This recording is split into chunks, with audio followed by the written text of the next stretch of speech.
Good morning बच्चों। आज हम +1 क्लास की केमिस्ट्री की यूनिट फर्स्ट पढ़ रहे। टॉपिक चल रहे थे हमारे लॉज ऑफ केमिकल कम्बिनेशन। तो उसमें सेकंड है अपना लॉ। फर्स्ट हमने पढ़ लिया law of conservation of mass. Second है law of constant composition. Constant composition या फिर दूसरा यूँ कहते हैं डेफिनेट प्रपोर्शन। वह कांस्टेंट की बजाय क्या है, डेफिनेट प्रपोर्शन। ठीक है, देखो क्या कहता है अकॉर्डिंग टू दिस लॉ। इस लॉ के अनुसार क्या बताते हैं वो आपने याद रखना है। कोई भी केमिकल कंपाउंड बनता है सेम एलिमेंट के द्वारा तो वो फिक्स प्रपोर्शन में बनता है बाय मास। ठीक है नहीं, यानी कि कोई केमिकल कंपाउंड बनता है, chemical compound are formed by the combination of same element in a fix ratio by mass according to this law. इस लॉ के अकॉर्डिंग बताया है।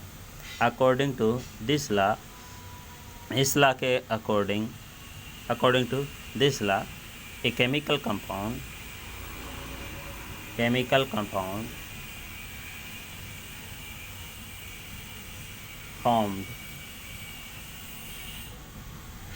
formed by the combination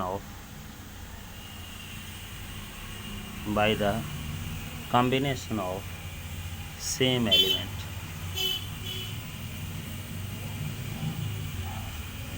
in a fixed ratio कह सकते हैं या प्रपोर्शन कह सकते हैं।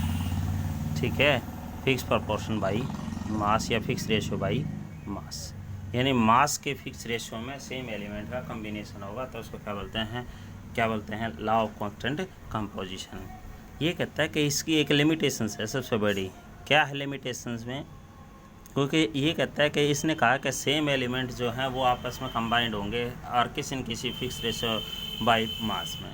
लेकिन ये कहता है कि जो आइसोटोप्स हैं, क्योंकि कुछ एलिमेंटों के क्या है आइसोटोप्स भी तो हैं, तो वो एप्लीकेबल कहाँ होंगे। तो this law is not applicable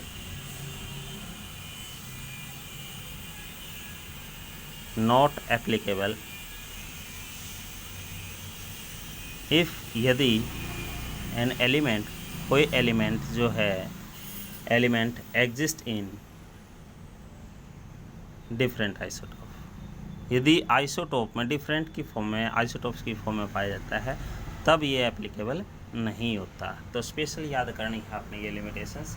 देखो इसको समझने के लिए हम एक एग्जांपल करते हैं। तो देखिए एग्जांपल क्या है, देखिए अपने को दिया है, दिखाई देगा इसमें नहीं, तो देखो भाई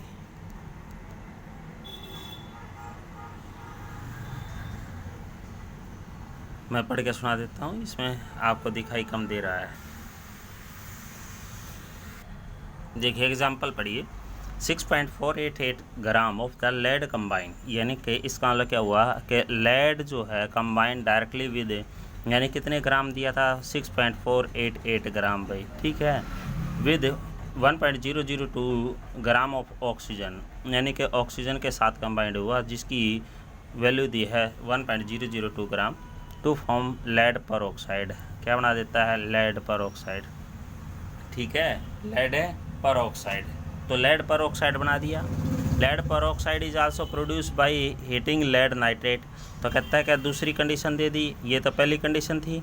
दूसरी कंडीशन में देखिए कहता है कि लेड नाइट्रेट को हीट किया जाता है, हीटिंग ऑफ लेड नाइट्रेट। ठीक है, तो and it was found that the percentage of oxygen present in the lead peroxide. तो इसमें लेड पर ऑक्साइड बनता है। तो इस समय ये कहता है परसेंटेज जो है वो कितनी आई, किसकी कहता है ऑक्सीजन प्रेजेंट इन लेड पर ऑक्साइड। तो ऑक्सीजन की जो प्रेजेंस है वो कितने परसेंट आई 13.38, किसकी है परसेंटेज ऑफ ऑक्सीजन भाई। ठीक है, तो कहता है कि इसके अंदर भी आपने क्या है ऑक्सीजन की परसेंटेज निकाल के दिखानी है। तो देखो कैसे निकालोगे, लेड ऑक्साइड का टोटल मास कितना हो गया, दोनों को जोड़ो क्योंकि आपने पढ़ा था लॉ ऑफ कंजर्वेशन मास के अकॉर्डिंग। तो देखिए 8 और 2 10, ठीक है, 8 1 9 और क्या आ गया 4 और क्या आ गया 6 1 7। ठीक है, तो ये आएगा टोटल। देखिए अब आपको पता होना चाहिए, ये पता चल गया आपको कि 7.490 gram of lead oxide contains oxygen कितना है 1.002 ग्राम भाई। ठीक है, और 1 gram of lead oxide contain oxygen 1.002 upon में क्या आ जाए 7.490।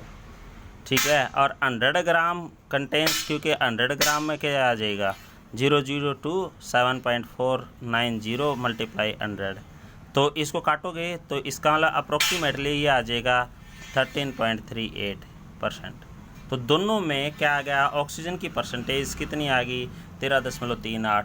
तो यही आपने क्या है प्रूव करना था। ठीक है, दोनों कंडीशन में, दोनों सिचुएशन में, दोनों एक्सपेरिमेंट में सेम कंडीशन आ गई। इसके आपने कुछ न्यूमेरिकल करने हैं। देखिए न्यूमेरिकल के हिंट दे देता हूँ। क्या है 2.16 gram of copper metal when treated with, देखो कॉपर मेटल है तो कॉपर मेटल की 2.16 ग्राम दिया है। ठीक है, ट्रीटेड विद नाइट्रिक एसिड, तो नाइट्रिक एसिड के साथ ट्रीट कर दिया। ठीक है, to followed by the ignitions of the nitrate gave इतने ग्राम ऑफ कॉपर ऑक्साइड। तो ठीक है, तो ये दे दिया कॉपर ऑक्साइड 2.70 ग्राम दे दिया भाई। ठीक है, 2.70 ग्राम। ठीक है, तो एक कंडीशन तो आ गया आपके पास। उसके बाद इन अनदर एक्सपेरिमेंट, दूसरे एक्सपेरिमेंट में 1.15 ग्राम ऑफ कॉपर ऑक्साइड, तो कॉपर ऑक्साइड कितना दिया 1.15 ग्राम। ठीक है, दिया है। Upon reduction with hydrogen, hydrogen के साथ रिडक्शन करते हैं तो कॉपर देता है H2 बनता होगा। ठीक है, तो कितना दिया है, कॉपर की अमाउंट दी है 0.92 ग्राम। ठीक है, of copper. Show that about data is shows illustrate the law of definite proportion. तो देखो आपने इसका मतलब कॉपर की परसेंटेज निकालनी है। तो देखिए इसमें क्या करोगे, कॉपर ऑक्साइड कितने ग्राम है, copper oxide 2.70 gram copper oxide contain copper. ठीक है, कंटेन्स कॉपर कितना है 2.16 ग्राम, और 1 gram copper oxide contain copper, तो 2.16 अपॉन में 2.70, और 100 ग्राम में कॉपर ऑक्साइड में निकालना है तो क्या आ जाएगा 100 से और मल्टीप्लाई कर दोगे। ठीक है, 100 से और मल्टीप्लाई कर दिया तो कितना आ गया, कॉपर की परसेंटेज निकल जाएगी। यहाँ से मल्टीप्लाई करेंगे तो लगभग अप्रोक्सीमेटली 80%। ठीक है, और यदि कोई ऑक्सीजन की परसेंटेज पूछे तो कितना आ गया, 100 में से 80 घटा दो तो कितना आ गया 20% भाई। ठीक है, अब देखो एक तो ये आ गया, दूसरे की कंडीशन में और निकालो। देखो नीचे आ जाओ, देखिए कॉपर ऑक्साइड यानी 1.15 gram copper oxide contains copper कितना है 0.92 ग्राम। ठीक है, और 1 gram of copper oxide contain 0.92 upon में 1.15 ग्राम। ठीक है, इतने ग्राम आ जाएगा।